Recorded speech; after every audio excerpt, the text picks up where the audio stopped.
at its finest. Oklahoma went down, and so did the uprights, my friends. Wow.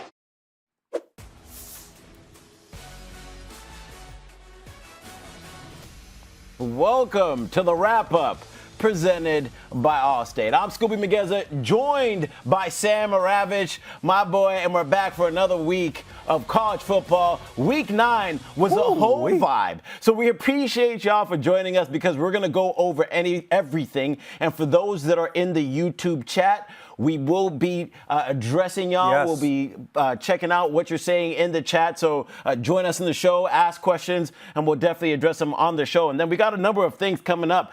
Bunch of highlights from all the top ranked matchups during the day. And we're going to have post-game reaction. And then it's the return of Saturday Shoutouts, where we highlight all the things. Excited for that. Both off the field and on the field. You're really going to want to see that. But first, before we get started, how about our moment of the day? And it came from the mountain time. Just check out the Pawty that was going on in Utah.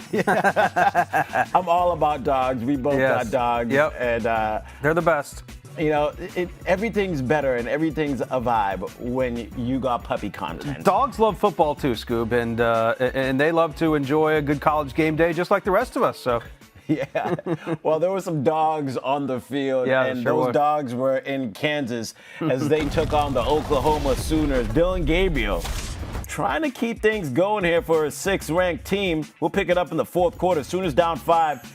Gabriel on the read option forces his way in, Sam. That was tough. Big run for Dillon Gabriel, who had 3 rushing touchdowns. Yeah, but Jason Bean filling in as a backup on 4th and 6. This was the biggest game of the play of the biggest play of the game, as they were able to get and convert here to getting scoring position, and then Neal scores, but it looks like the Sooners defense let him. Yeah, on purpose. They had a chance in this one. Yeah, and here's that last chance for Oklahoma. They throw it up, and it's no good. The huge upset. Down goes the Sooners. They take out the goalpost. It's gone. And Brett Venables had some things to say after the game, which was a disappointing loss for his squad. We got them to 4th down a couple times. And like I said, I should have called timeout. To me, that's the name of the game right there. You know, guys were, they didn't have any timeouts and didn't want them to have time to draw up something. And love to have it back. You can't. So I hate that I let the guys down there. A lot of respect to a coach who owns up to his own mistakes in that game. But taking another look at the full screen here with all the stats and information, Kansas was able to run the ball a lot today. They ran the ball a lot, and Jason Bean wasn't great. 2 picks. He gave Oklahoma every opportunity to come back and win this game. But at the end of the day, it was just Kansas that had the lesser mistakes, and Oklahoma had 11 penalties in this game for 101 yards. That did not help. Yeah. All right. Well, Oklahoma goes down. What about their rival, the Longhorns? No Quinn Ewers. He was hurt. And it was Malik Murphy starting this game. But it wasn't him that made the first play for Texas. It was Xavier Worthy on the punt return, and he makes a house call, Sam. So dangerous Xavier Worthy is for this team, and you see it here. They can use him in a variety of different ways. Oh, so true. Xavier Worthy is worthy of all praise here. Second quarter now, Malik Murphy, I just mentioned him, the redshirt freshman. He goes deep here to Adonai Mitchell, and the transfer from Georgia makes a play in the end zone. Great ball by Murphy here, too. What a game changer he's been, too, Scoob, all year long. And that was just one of his 2 touchdowns of the day. One of the top transfers in the entire country. They led 21-3 there, and we go to the fourth quarter. Murphy, why not hit him again? Mitchell for a second tutty of the day. Texas will go on to win this one 35-6. Great debut for the redshirt freshman Malik Murphy. The numbers were 16 for 25, 172 touchdowns and an INT. 2 of the 3 catches that Mitchell had went for touchdowns. But the 35-6 win is something that Texas fans can definitely be happy about. But they are definitely not happy about Oklahoma losing, because that loss does not help them, especially when you look at the CFP possibilities, because to everyone watching out there, understand it in this way. Texas lost to Oklahoma. Yep. Texas, their best hope to get in the CFP was to play Oklahoma in the Big 12 championship and beat them and avenge that loss. But you needed Oklahoma to win out. Now that they don't win out, you're in a situation where even if you're the Big 12 champion, this team that beat you wasn't considered to be that good. No, and Scoob, I think it also speaks to maybe the lack of strength for the schedules for the Big 12 at large. When you think about it, like you said, Texas still had a chance to make it to the Big 12 title game, which they still do, and make it to the college football playoff with a win over Oklahoma.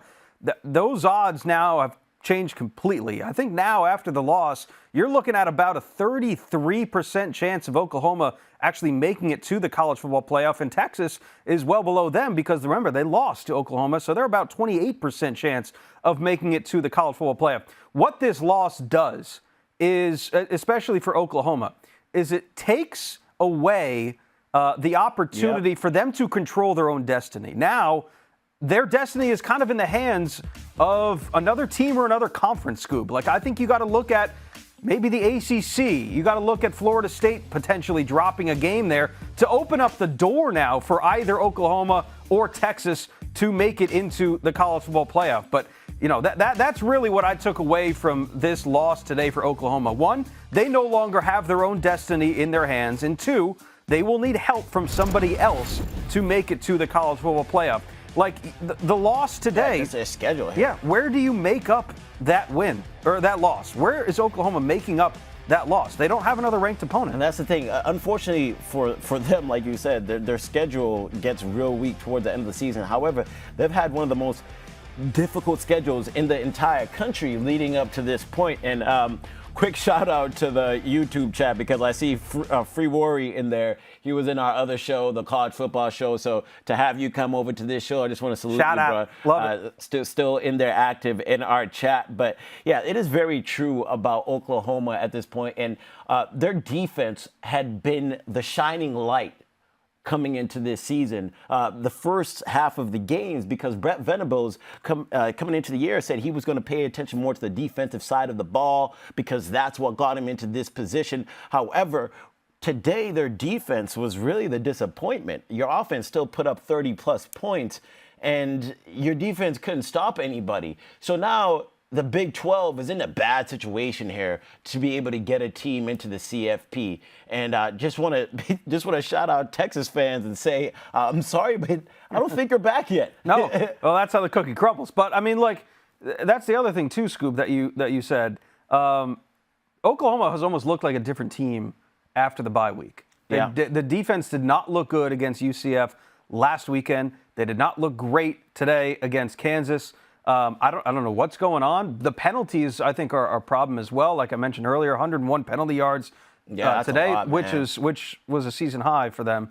But this defense has been so disciplined. They've been so good at getting to the quarterback. They still are able to intercept a lot of passes. They are one of the best teams in the country at doing that. But yeah, again, it's just not enough stops and not enough offensive firepower that we've normally seen from Dylan Gabriel in the offense this year. All right, and you see the graphic right now on the bottom under you, Sam. It says, no Ewers, no problem. And I think it's because of Jonathan Brooks. Brooks has been absolutely fantastic this season, about 40 yards receiving, almost 100 yards rushing on the ground. He has been the do-it-all back, almost like an Alvin Kamara, almost like a Christian McCaffrey. He's been able to do everything for this team, even when Quinn Ewers was under center. He opens things up. Football is quite simple. If you have a dynamic back, it opens up everything for the playmakers around him. And Texas has that all in their QB room. And Steve Sarkisian had this we don't have sound, but I want to be able to reiterate this, and I'm paraphrasing.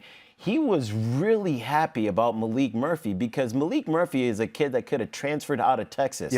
And he stayed when Quinn Ewers decided to transfer there. And he stayed when Archie Manning decided to commit there. And he finally got his opportunity to go in there and show what he could do. He had a great spring, a great game, and you don't see it often in college football where someone almost, things aren't working out for me, so I'm going to take my ball and go home, go somewhere else. But he stayed, got his opportunity, and that's what college football is about. It hasn't been about that as often, and it's nice to see it. So shout out to Malik Murphy and being able to get that opportunity and take advantage. Now let's check out what else happened around college football.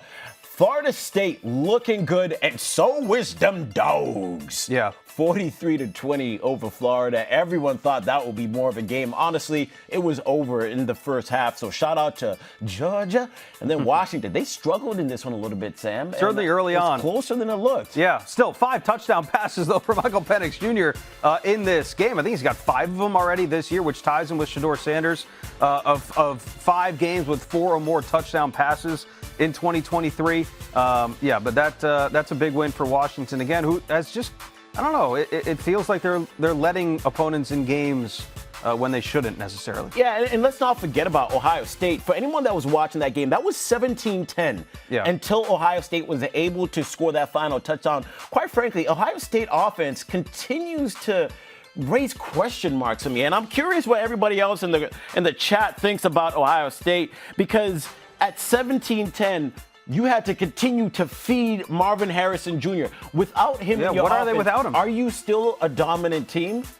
I don't know. We haven't had to find that out. Hopefully, he's able to stay healthy. But yeah, that's certainly a question a lot of people are asking, Scoop. Yeah, a tough game for them, regardless, because rarely do they win when they go to play the Badgers on the road. But we got just what the doctor ordered. More highlights. We go to Salt Lake City for a ranked Pac-12 showdown. Late in the first quarter, Oregon up by 4.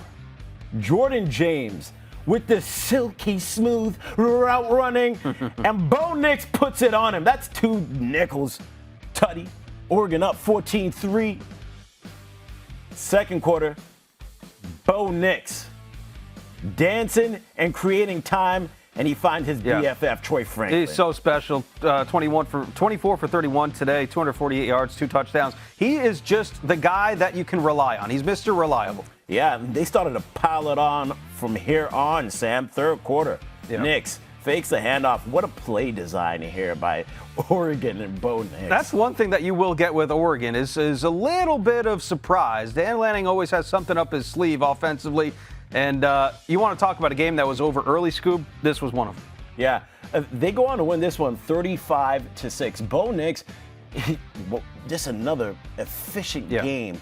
Over 70% completion percentage, 9 straight games doing that. He's been efficient all year long. And mind you, today he broke a record for the most games started by any college football player in the history 55? of college football. Is it 55, 56? The guy's played a lot of games, and the experience is honestly showing on the field. No doubt. And that was the other thing. Like, if you're drafting quarterbacks right now, if you're an NFL team, I think a lot of teams would really like Bo Nix as a pick, maybe a little bit later on in the draft. I don't think he's going to fall too far. You know what you're getting. He's completing, like you said, Scoob, a ridiculous 78% of his passes. Now, you look and see the road for Oregon gets a little bit interesting.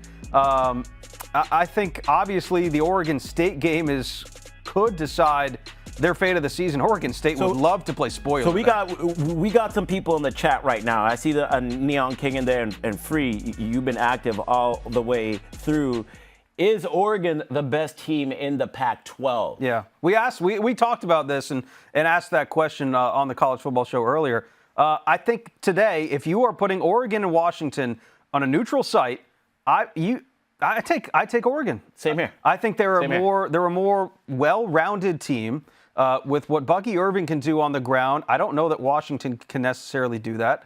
Bo Nix completing the 78% of his passes, like we said. And the defense, I mean, you go on the road to one of the toughest environments in all of college football. Utah had won, 29 of their last 30 games at home.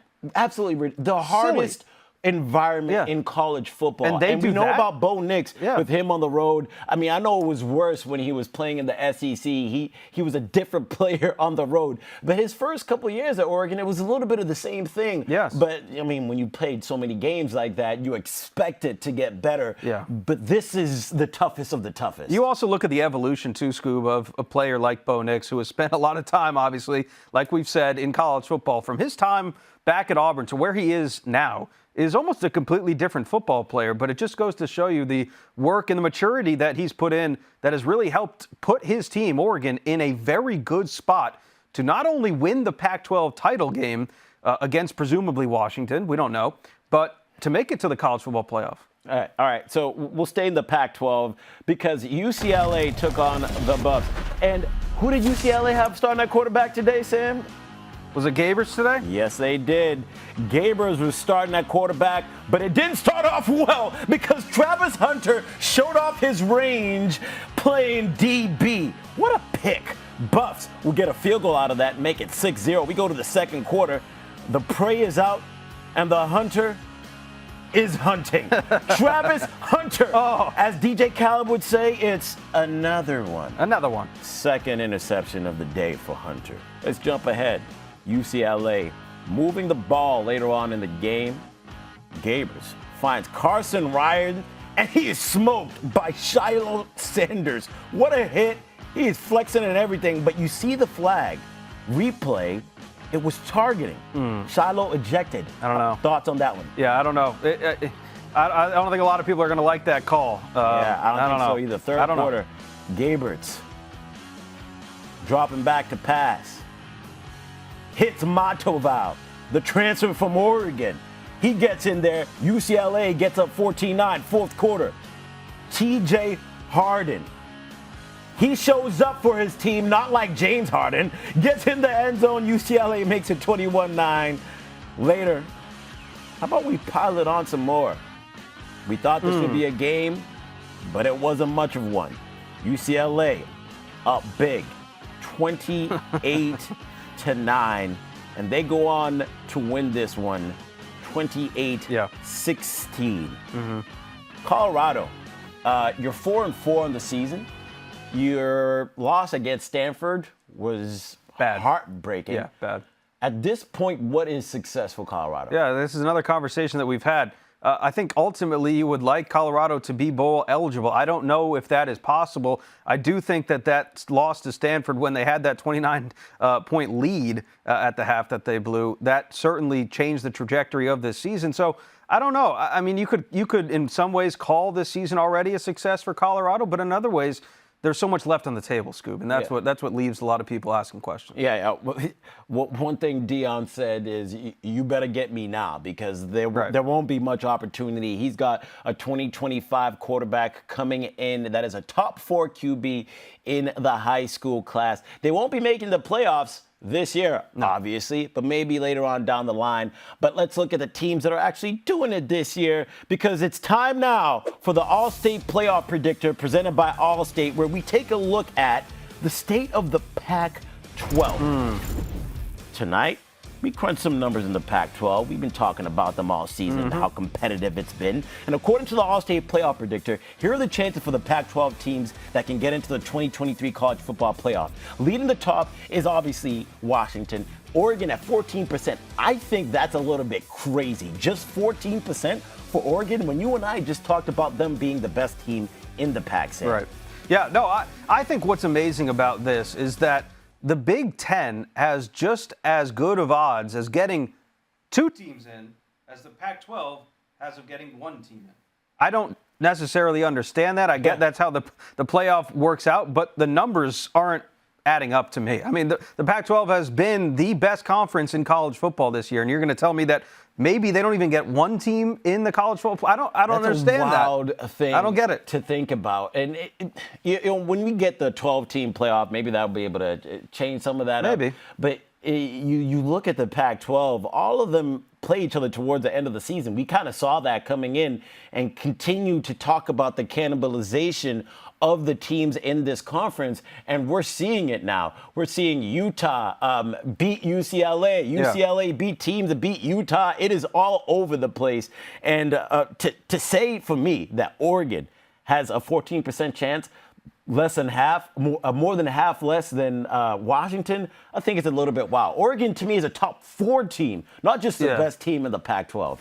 I'd like to ask our chat, too, like, would you guys rather see 2 Pac-12 teams make it into the college football playoff, or like another Ohio State, Michigan? Like, I feel like there are 2 teams certainly deserving of being in the college football playoff out of the Pac-12, Washington and Oregon, right? I mean, I don't know. I think not just because it's the last year of the Pac-12, but what they've been able to do so far. So just the chat has said that they don't think Oregon is the best team. I see Goated in there. Goated, shout out to you for responding. What he said, 14% makes sense because they're going to lose in the Pac-12 game. I would push back on that and say that Oregon, in the title game. If they lose in the title game, oh yeah, for sure. But I think Oregon can beat Washington in the title game. When we saw how Washington played against Arizona last week, that was concerning. When we saw Washington play the way that they did today against Stanford, that was concerning. Oregon has dominated. The only game that they did not dominate in is against Washington, and Washington played their best game of the season. And mind you, Oregon lost that game against Washington. I won't say Washington beat them because Oregon left points on the board, and Dan Lanning himself in the post-game presser talked about, yeah, maybe I should have kicked that field goal on 4th down. I don't know if I should have went for it there. And those are opportunities where the room for error is small, and Oregon made those mistakes and Washington capitalized. I just wonder how much the College Football Playoff Committee is going to look at that and say, yeah, you had the opportunity to win, but you didn't. I mean, I don't know. There's a lot of nitpicking that can go on in these things. The best part about this, too, Scoob, is that this is a type of year where there can be variations in your top 4 right now, and all of them can make sense. Yeah, for sure. And that's what makes this all great, especially on Tuesday, as we get the committee to vote on. We find out what the top 4 teams are. Now we have a Pac-12 game going on right now. It is Oregon State going against Arizona. And Oregon State got on the board first. DJ Uiagalelei throwing a seed right down the middle. This happened just recently to everybody watching the show in our chat. We want to make sure we keep you updated with everything that's going on in the game. Jack Velling with the 22-yard reception over there. I like Oregon State in this game, but Arizona, I feel as if is a team that is a lot better than people give credit for.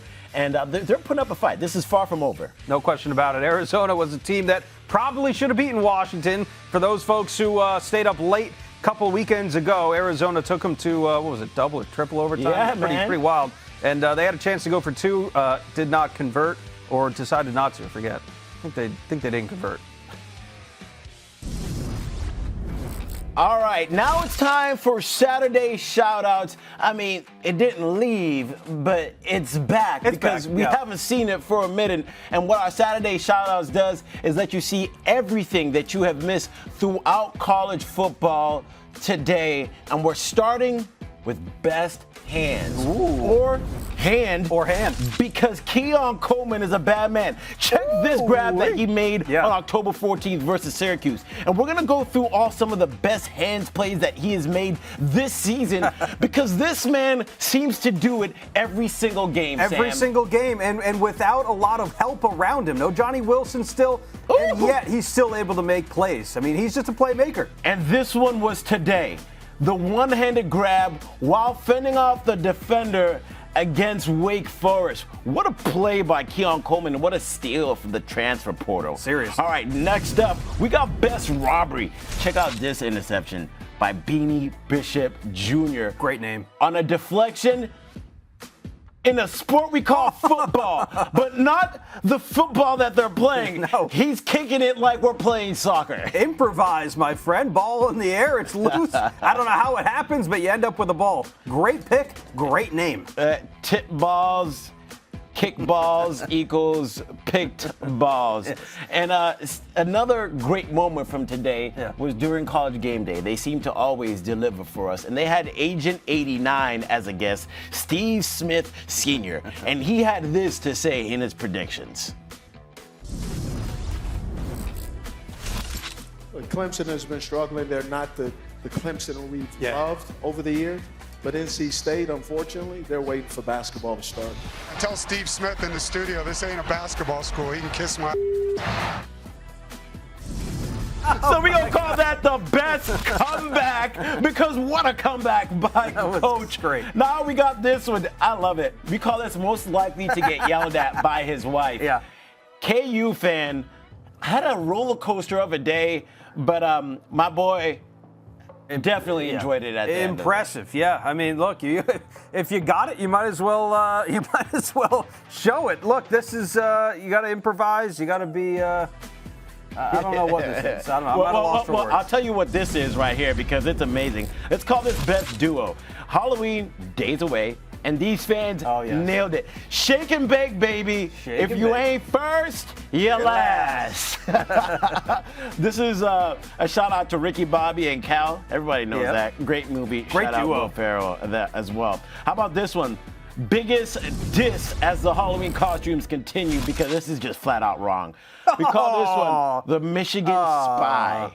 All right. The internet is having fun. They are. Yeah, they are.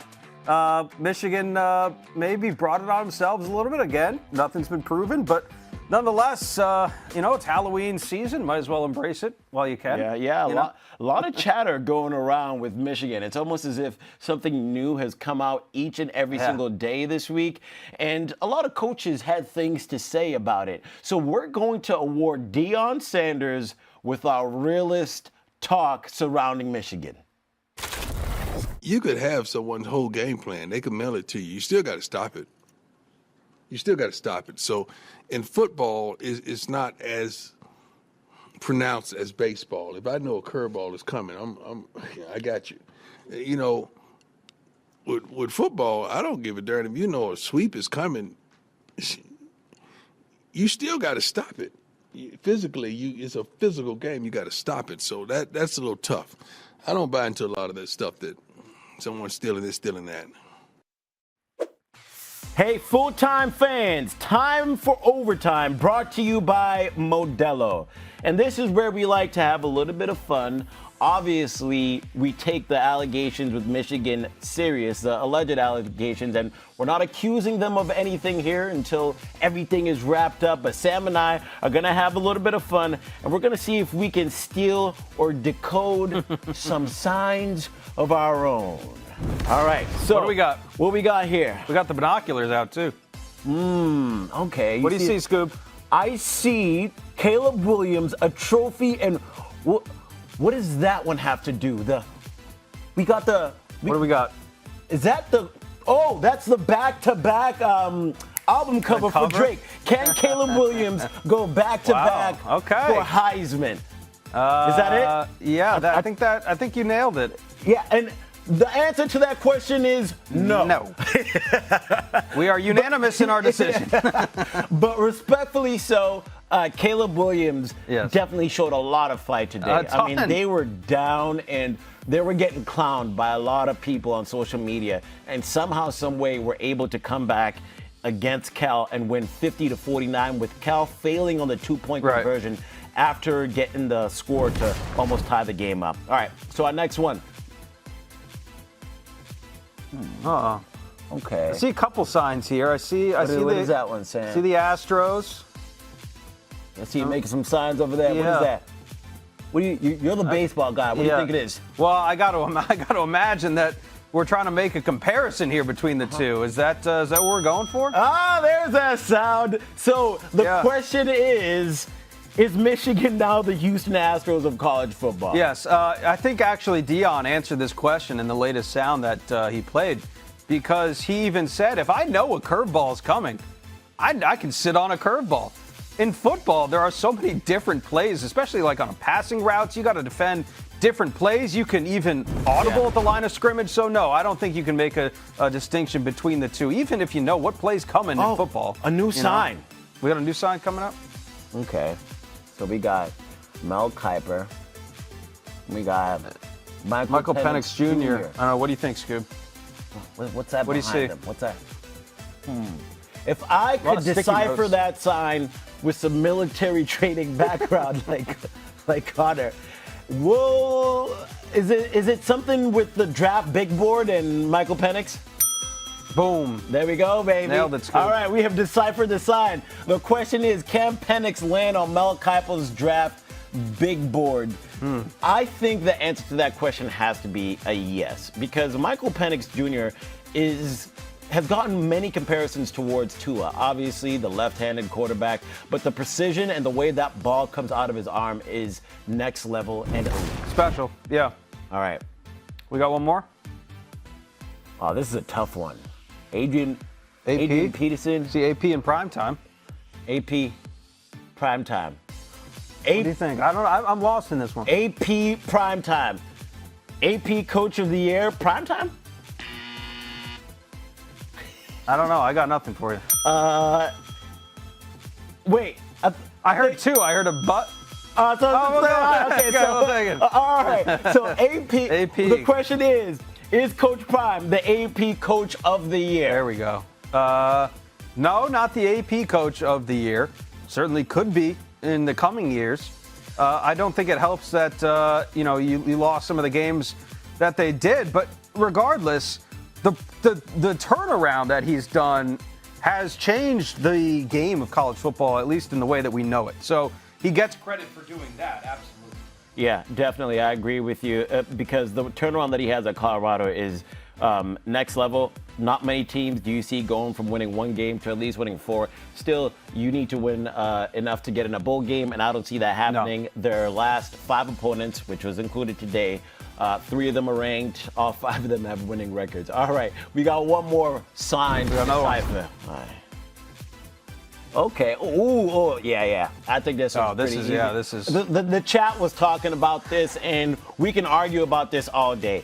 Is Alabama going to make it into the college football playoff? Admit one. The question to that is, What do you think? I think so. Maybe. The answer is not a no. At this point, I will say this. Alabama, out of all the one-loss teams, has the best chance to make it into college football playoff if they win out. Because if they end up beating Georgia in the SEC championship, there's almost no way that you don't put them in. No, I think because of I generally think, too, that the SEC West is a little bit tougher this year than the SEC East. So, yeah, and Alabama probably wants Texas to keep playing well, right? I mean, they would want Texas to maybe win the Big 12. Yeah, but Alabama, they have LSU on their schedule. Ole Miss is still a great win. So Alabama, as they continue to get better, Jalen Milroe continues to get better. I think this team has taken steps forward from where they were early on in the season. And mind you, they were up by 10 points going into the fourth quarter against Texas. Well, I think that's it. Wow, that was fast. That wraps up. We're out of time, huh? Right. We just want to appreciate everybody who has helped put this show together. DJ, Q, Joey in the back, and our director, Angela. Shout out to the whole team, and shout out to everybody in the chat that has come to watch the show. That is the wrap-up presented by Allstate. Y'all have a good rest of the night. Peace.